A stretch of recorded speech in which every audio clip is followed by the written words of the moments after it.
Yan. Nakauwi na po tayong bahay, tas binabalatan ko na po itong nahukay namin na root crops na kung tawagin sa aming probinsya yan, Panarian. Ito po para may mga ugat-ugat din po pala siya, mga maliliit na ugat. Para talaga siyang patatas. Tapos kapag nabalatanan po, ayan po yung niya, puti, para po siyang singkamas. Ayun na po yung mga nabalatan namin.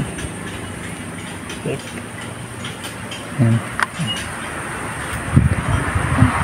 Matagal din pala itong proseso po nito. Pagkatapos pong nabalatan, hugasan po ulit, tsaka yayadyad din na. Tapos pagka nayadyad naman na po, pipigain. Yung yung katas niya po yung kukunin po dito, hindi po itong laman niya.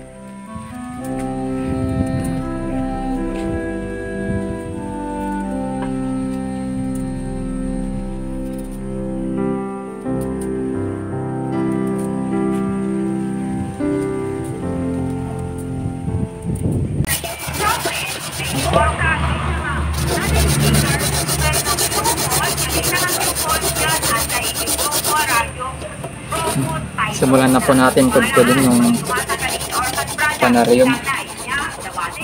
Lambot lang. Ang galing kudkudin.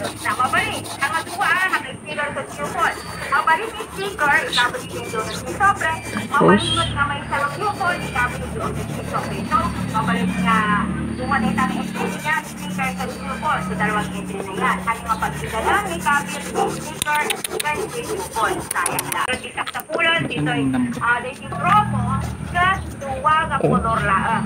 Yung color pink, malambot siya. Amoy mo nga, anong amoy? Anong amoy? Kalbasan niya nag-ikot, babalik iba ng shampoo, di cream shampoo, isang numadal tayo din, isang numadal tayo din, conditioner, shampoo lang pula. Ito na po yung nayadyad na Panarium. Ayan po yung tsura niya. Susunod naman po na gagawin dito, pipigain po para makuha po yung katas niya. Kasi yun po yung gagawin na yung katas niya. Ito din.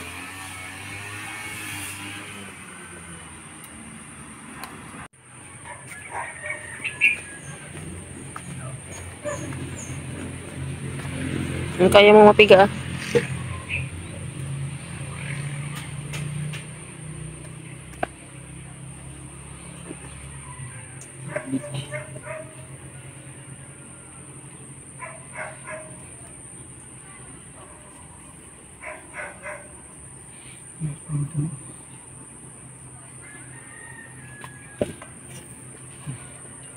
Pigaan na po natin. Pigain mo. Yan, tara na.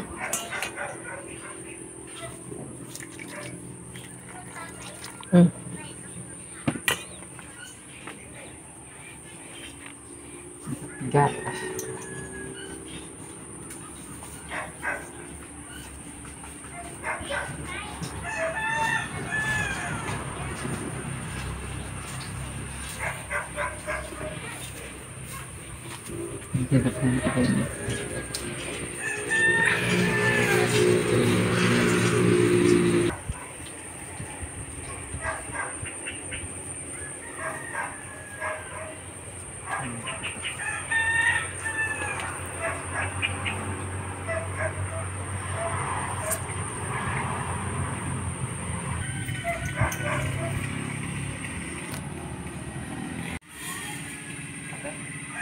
Ha? Pipiga ulit yan isang beses.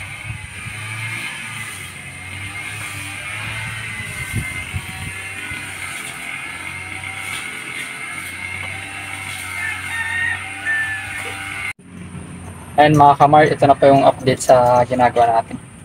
Ito po, napiga na po namin lahat. Ito po yung kunin po natin. Yan. Yan. Magiging powder po yan pag natuyo. Kaya ang gagawin natin, papaputiin natin ito. Tapos pag namuti na, tatanggalan ng tubig. Bale, 3 beses na ganun po. Tapos ito yung pinaganan niya po. Yan yung laban niya kanina. Napiga. Pinagpigaan. Update na lang namin kayo guys pag pag natapos na.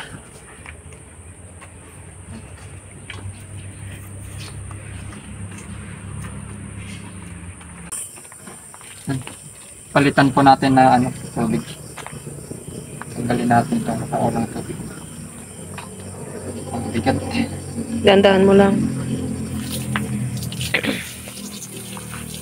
Madilim na.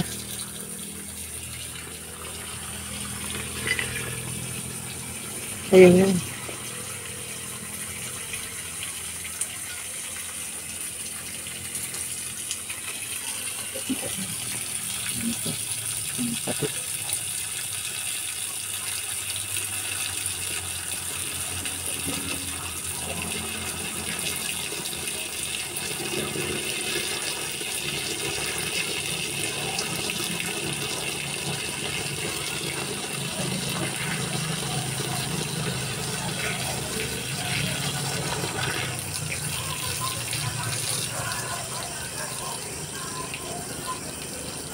Ito nasa gripo yan Tapos mamaya ulit 1 oras ulit papalitan ulit. Tapos buwak ng Oo. sunod. Palitan. Ano yung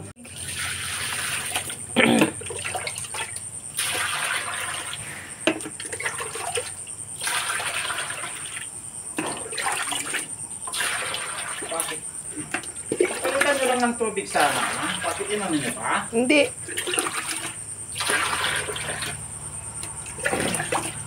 tama na ata. Tama na yan.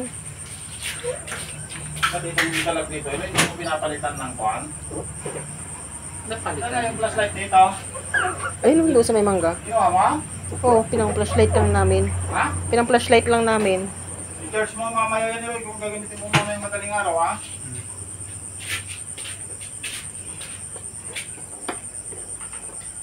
Yun kanawin mo para mahugasan yung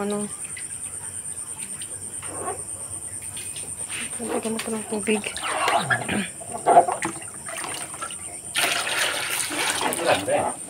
Marami rin? Marami rin, Doloy? Charge mo mamaya yung flashlight.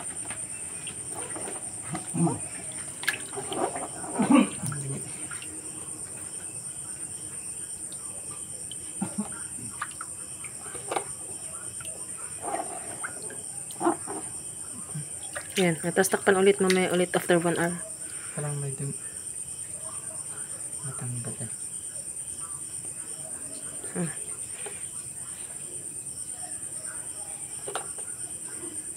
Yan, after 1 hour. Huwag mo yung pantakit na. Yan. Lagyan mo doon sa may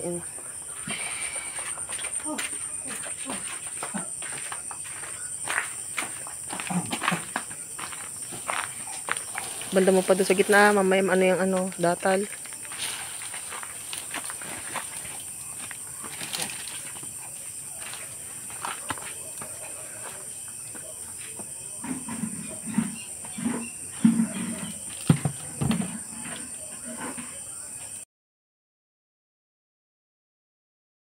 Good morning po mga kamar.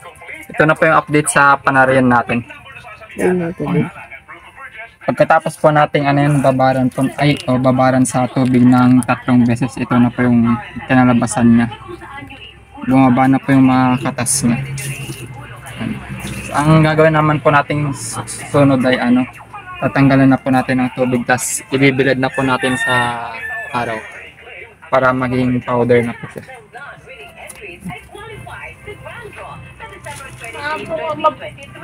Kung saan 1 pesos in cash ang nag-iisay ng grand prize.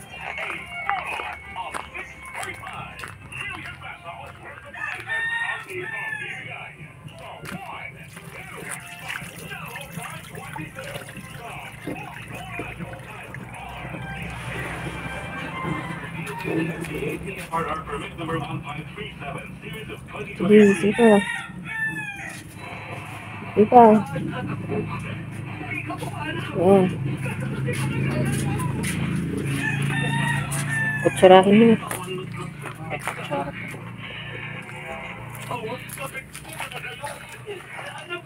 Doon na sa bilog na ano upuan. Ayun, yung bilog. Ayun, bilog. Pagkatapos mo sa bungkalin nyo. Anong lupang gagalugod yan? Gata siguro.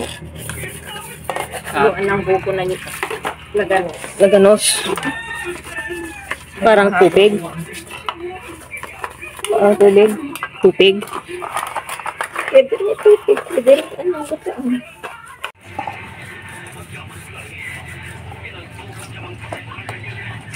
Madami din pala.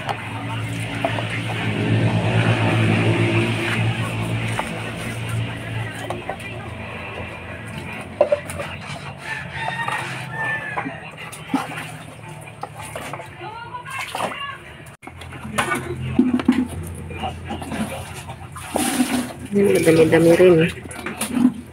Marami rin po. Ilang, Abot. hindi, ilang litsi kaya yan. Mga 4 na litsi o 5.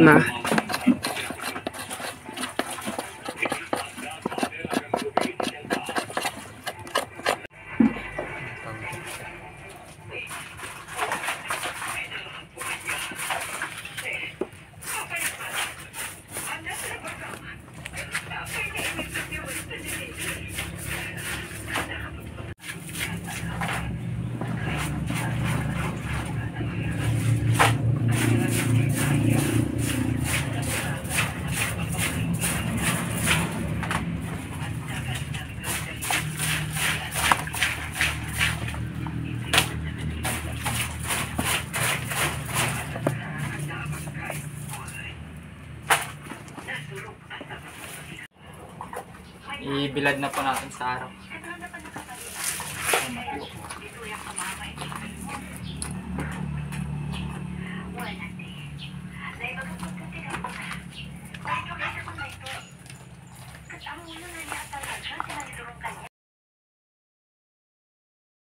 Gandang araw po mga kamar. Ito na po pala yung panarian namin.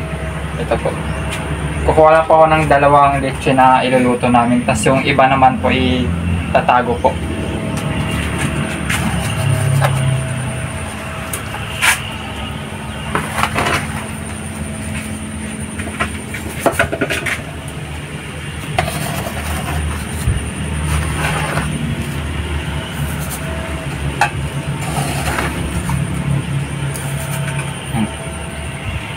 Ito po yung iluluto namin. Tapos ito na yung itatago na.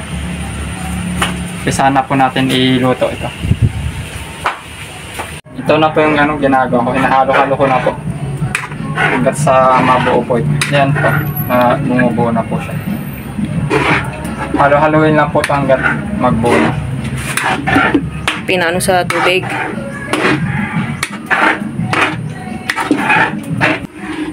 Nilagyan po pala namin to ng ng tubig. Tinunaw po yung panarian sa tubig. Kaya ganito po yung Tapos lalagyan po na konting asukal.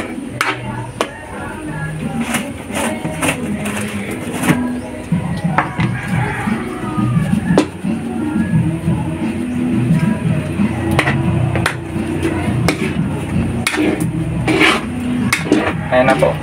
Nagsisimula na po siya mamuo. Halo-haloin lang po ito na ganito para hindi po masunog yung kasi po pag sinigil po itong haluin, masusunog po yung ilalim nito. Dikit po sa kawali. Bigat eh.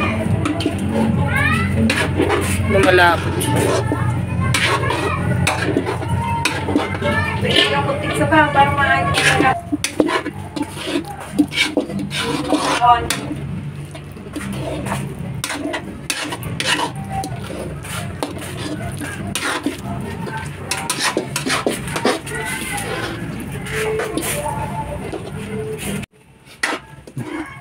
Ayan po kapag malapit na po itong maluto, Ito po yung palatanda niya po yung nagkukulay-kulay brown na po siya.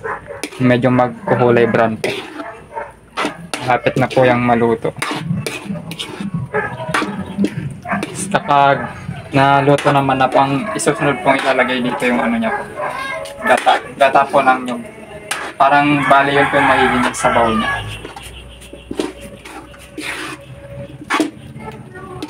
Ano po yung ganyan po? Kita, saan? Ayan po, parang ano, nagiging kulay brown na. Parang, light brown. Oh, light brown. Yung totaling brown, pag brown, sunog na.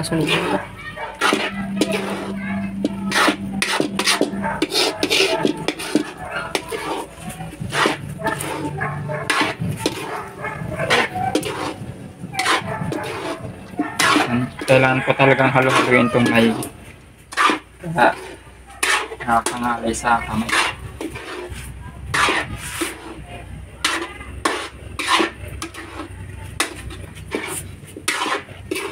Ito na po yung panarihan natin.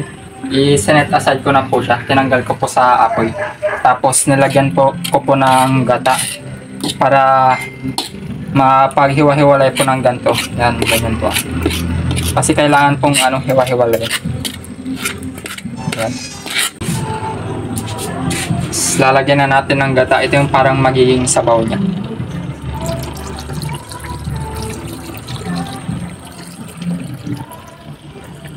Tapos yung... Lagyan din natin ng buko. Itong nyug. Buko na kinagkag. Ikaw kung gusto mo ilagay lahat. Dami ito masyado. Yan.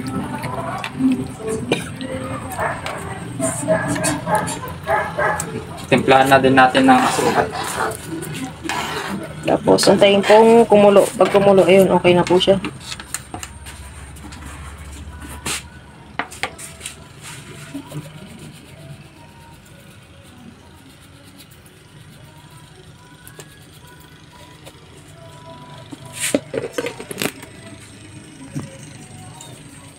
Haluin natin.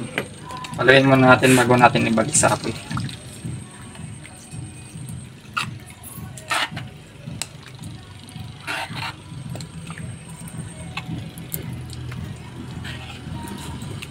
Balik na po natin sa apoy. Tapos antayin po natin tong kumulo.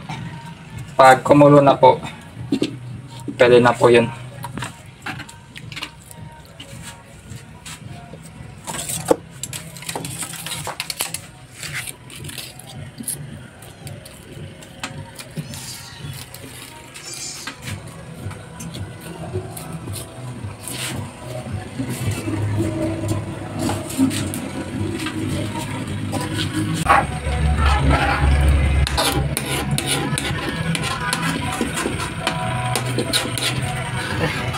Ganito na po, pag kumukulo na po siya, yan, pwede na po yan. Tanggalin na po natin.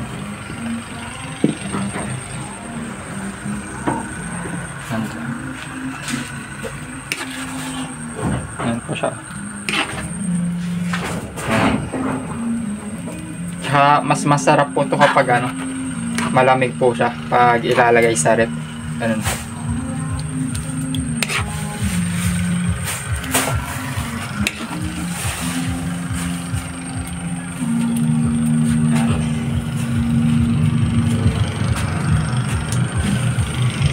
Ayan, guting. Ayaw na takot. Ayan, okay na po, tapos na po. Ayan po ang finished product ng Root Crabs Panariel.